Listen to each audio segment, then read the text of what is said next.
جھگڑا عزت نفس کا ہے، مجھے نظر انداز کیا جا رہا ہے، میری بات کا انکار کیا جا رہا ہے، میری بات ایسی اور میری بات ویسی، وہاں پر محمد رسول اللہ کی مجلس کو دیکھو، آؤ حضرات صحابہ اللہ کے رسول کے پاس کرائے رکھتے، کسی کی قبول ہوتی کسی کی نہیں ہوتی، اور جس کی قبول ہو جاتی وہ بھی استغفار کرتا، جس کی قبول نہیں ہوتی وہ بھی استغفار کرتا۔ اگر میں مشورے میں بیٹھتا ہوں، میری رائے کو اگر کسی نے انکار کر دیا، میری رائے کو کسی نے کراس کر دیا، تو اب تو میں تو دشمن بن گیا۔ ارے بیٹھا تھا کس لیے؟ اللہ کے لیے، اپنی ذات کے لیے، اللہ کے دین کی محنت کے لیے، اپنی ذات کی محنت کے لیے، اپنے آپ کو نمایاں کرنے کی۔ جب بھی یہ بات یاد رکھنا، اس دین کے آڑ میں جو دنیا کمائے گا اس سے بدترین شخص سورہ زمین پر کوئی نہیں۔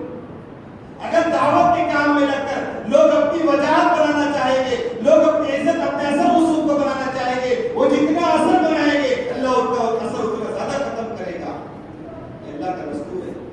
یہاں دعوت، اعمال دعوت اور دعوت کے اندر ترقی اس کو ملے گی، اثر اس کا بنے گا جس کا اندر سے عمل محمد رسول اللہ جیسا ہوگا، جس کی نیتوں میں اخلاص ہوگا، جو چھوٹا بن کر اللہ کے لیے کام کرے گا، جو اپنی حیثیت کو گنوا کر کام کرے گا، اسی کی حیثیت بنے گی، وہی دنیا میں کام لے کر چلے گا۔ آج میرے پاس تو ہزاروں بات نہیں، ہزاروں چیزیں، نہیں فلاں صاحب کیا اور فلاں صاحب یہ، ہم نے کبھی قربانی کسی کی نہیں دیکھی اور اٹھایا اس کی ذات پر تنقید کرنا شروع کر دیا۔ بدترین عمل ہے لوگوں پر تنقید کرنا بلا وجہ۔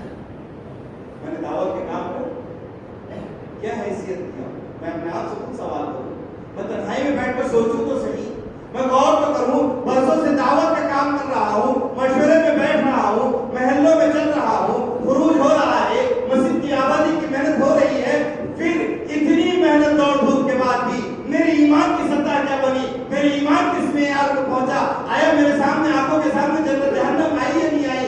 میرے جنت کا مجھے اللہ کی ذات کا خوف پیدا ہوا نہیں ہوا؟ جہنم کا خوف آیا نہیں آیا؟ قبر کے خوفناک مناظر میرے نگاہ کے سامنے آتے ہیں نہیں آتے ہیں؟ ذہن میں کبھی موت کا خیال آتا ہے نہیں آتا ہے؟ اگر یہ چیزیں میرے ذہن میں نہیں آتی ہے تو سمجھ لو کہ ان اعمال سے میرے اندر کبر بھر رہا ہے اور اپنے اندر انا پھیل رہی ہے، جو انسانوں کو تباہ برباد کرے۔ اللہ کے رسول صلی اللہ علیہ وسلم مکہ کے اندر 13 سال سب سے پہلا آپ نے جو کام کیا اعمال دعوت کا، وہ عمل دعوت یہ تھا، ایک تو انفرادی دعوت کا دینا، دوسرا ساتھیوں کو جوڑ کر روزانہ مشورہ کرنا۔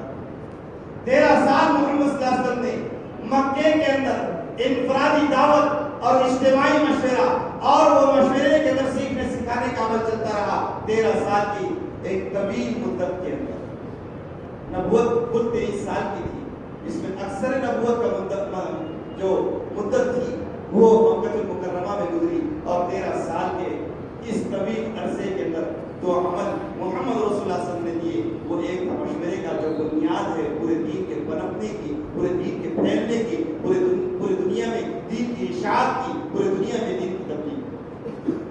13 سال 63 یا 64 صحابہ کا جو ہے تو اسلام قبول اسلام کا وہاں پر تاریخ کے اندر باتیں ملتی ہیں، سیرت میں